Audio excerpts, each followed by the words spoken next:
We're rolling. Okay, we're here with Mike McCowan. Mike is a longtime race marshal for the Open North American, the Limited North American, and lots of other races, including the Yukon Quest. What are your duties here this weekend, Mike? You want to summarize them for us? Yeah, it's like trying to herd, a bunch of pterodactyls or something like that. Just make sure the trail's blocked, and then that we, all the little pieces fit together. Just kind of management right now. Yeah. Now, before the race, you also, I know you're on the email list all the time. You're looking for help. I mean, you're also organizing things well before the race even starts. I mean, race day is kind of just the culmination of a lot of work for you. Yeah, actually, I mean, even before I get on the email, I mean, from basically the end of last year's race, people are thinking and talking and discussing things and trying to work things out. And then with this year, with the low snow year, we started talking in December about actually sighting this race where. Yeah. And if things didn't change, and if things did change, and all of these other scenarios, we had a lot of different scenarios how to deal with it. Now, you're in your position. You're the last say on rules. Like you're the final judgment call on rules and any protests. Have you seen any infractions or anybody wanting to stretch the rules at all? Not this year, no. Yet, hopefully. Did you ever see any of that happening?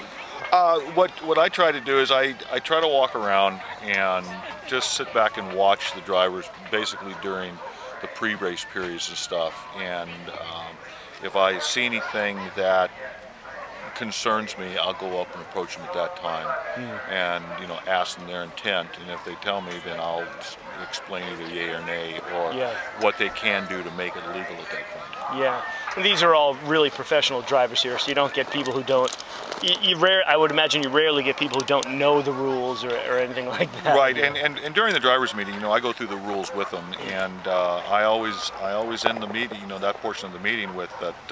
Hey, do any of you have absolutely any questions at all concerning the race rules? And if nobody says anything, I consider them to be fully vetted as far as knowing the race rules, and they would be held accountable under that. Now you're running this race under ISDRA rules and the club rules.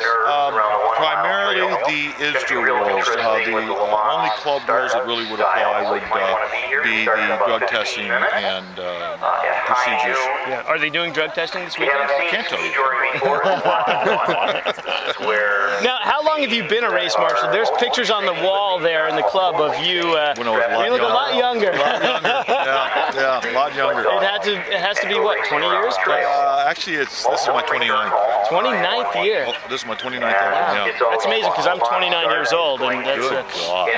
That was a bad year all the way around.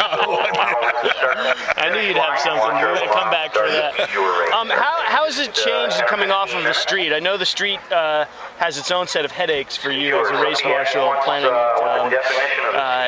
Is it a lot easier here, or does this pop up its own set of problems too? It's easier in a lot of ways, but it also has its, you're running on more trail, therefore you have to block more trail. Right. The biggest difference is that the time that I'm normally dealing with a snowdrop each day, starting at 5 in the morning, I can go out here and look at the trail and block anything that offends me, and just generally, I mean, the adrenaline rush, the nervousness for me as part of what trying to cut off problems before they occur is still there, no matter what site. And me worrying about somebody diving down Noble Street is pretty well eradicated out here. Exactly.